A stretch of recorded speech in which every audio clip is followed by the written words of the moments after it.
going to go through a couple of the really basic things that a gymmer needs to know. The first thing that I want to talk about is running on your skates.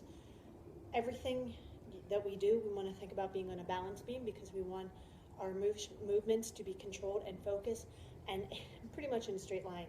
We want to keep everything really tight. This avoids cut tracks and it really allows us to control our movement.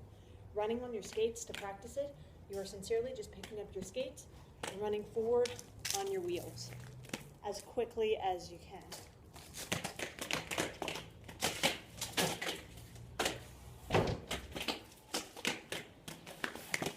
The more space you have to spread out, the better. The longer you can get your legs, the better.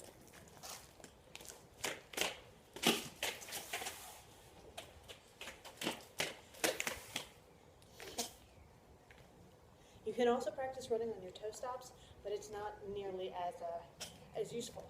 When you're at full speed and you need to outrun someone, or you need to just keep your feet moving to get yourself through the pack, running on that straight line is what will do it. Next is the 180 step through. A lot of times when we turn, I've done videos about this, guys. You turn like this, we do this real wide thing. What we want to do is open our hips up and turn our feet. Your hips will always open the same way. You can see that I've got this line here. I am just stepping through my 180 turn. If that is too difficult for you, you can start with this. You want your knees bent.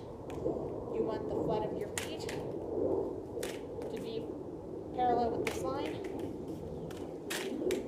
If your hips aren't opening enough, you might just need to stretch them out a little bit, right? It is really not that hard. It's just a matter of keeping your hips open and focusing. You also want to keep your heads up, right? Got a really limited space here.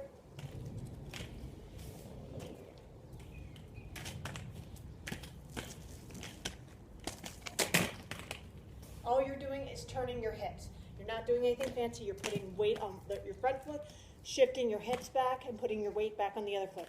No point are you like this. It looks like it. I'm real close. My feet are not on the ground at the same time.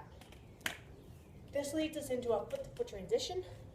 It's the exact same thing, only you're throwing your momentum from one foot to another, so it looks a little bit bigger. My weight will be on my front foot, and then onto my back.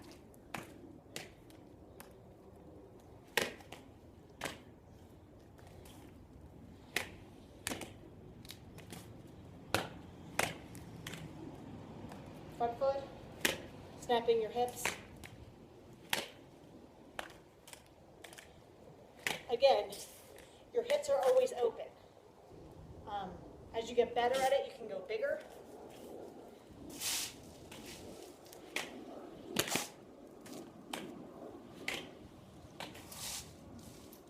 You've got a really tight space, so sorry, trying to make this as big as possible. The next thing to practice is your shuffles. When this is again to be used on a line to get past a blocker, you start with just shuffling back and forth. Then you can add in something like a stop and then a shuffle. So roll, stop, shuffle. Inside, roll, stop, shuffle. Roll, stop, shuffle. This is a balance thing. You got to get comfortable with rolling and dropping your toe stop. Will help you control your momentum as you're trying to slide by someone. We are not losing all of our momentum. We are just slowing ourselves down. We are not hopping onto our toe stops.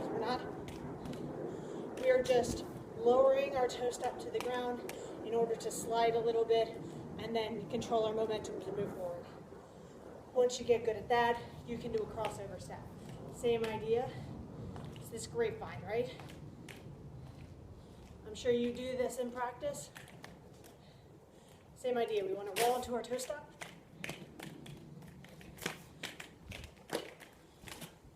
And then try to quickly burst through it. When you watch really good jammers and they use this, they're using really long legs. So keeping your feet tight is really not effective.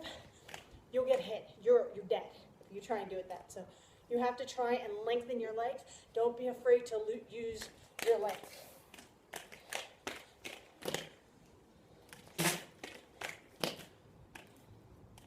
On the side.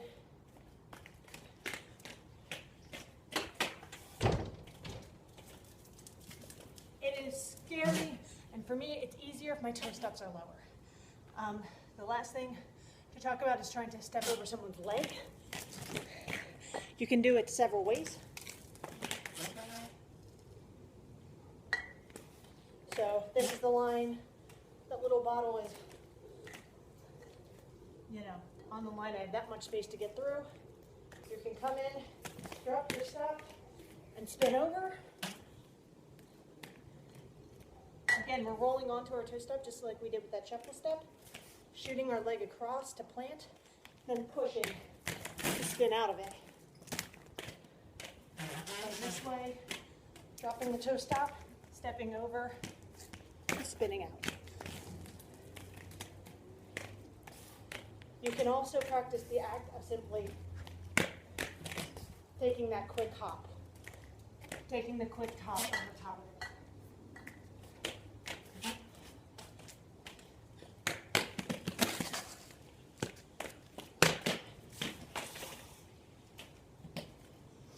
The key for jamming is not being afraid and trying to do weird shit on your skates all the time and putting new obstacles in your way. Hopefully this has helped. Hopefully this has been a good explanation. Sorry about the tight spaces. I'm doing my best, guys. Send me questions if you have any. derbyamerica@gmail.com. I'm going to have nothing but time on my hands for a little bit to send me your questions.